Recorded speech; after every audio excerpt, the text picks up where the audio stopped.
Вот нам надо было сюда пойти. Куда она пошла? Куда ее несло? Вообще непонятно.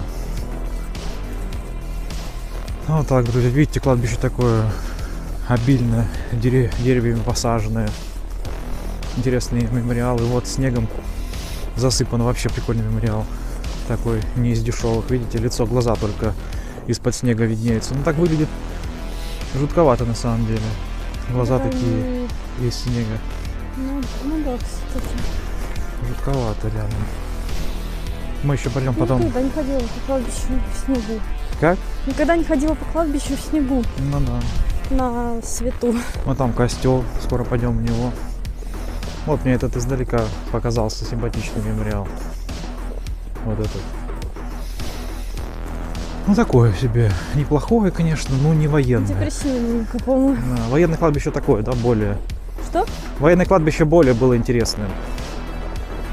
Нам, мне кажется, надо идти к костелу, Наверное, нет. друзья. Наверное, тут католики похоронены, возможно. Ну, возможно.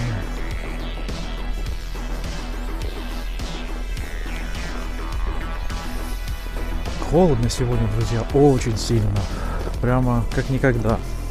Так было холодно мне последний раз на Октябрьской улице. Хотя на 2 пары штанов, теплые носки, стельки там, все подряд. Шла шапки, шарф.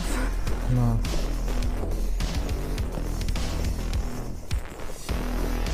Такой видок, конечно. Мы, друзья, хотим еще попасть в музеи интересные, такие как музей Лего. Ну там цена, конечно, на одного 20 рублей стоит, допустим. Не сильно дешево. На двоих, если пойти, это с дорогой до 44 рубля. 44 рубля это уже больше 1000 рублей.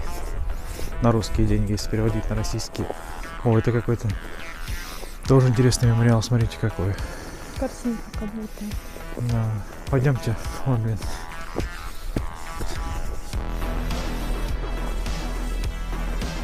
Вот тоже, смотрите, как выдавлено, интересно.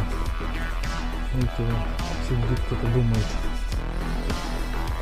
Такой старый выглядит. Как? Старый, вот старый выглядит. Прямо с высоток. Сегодня мне друзья звонили из ремонта телефонов. Ну, я им все равно сам позвонил. Потом они перезвонили. Говорят, типа, не знают они, что с ним. Может быть, какой-то момент по плате, там еще почему-то. Короче, капец ему, скорее всего. К сожалению. Не видите, это означает то, что вы не видите видео из Барновичей. Такой момент.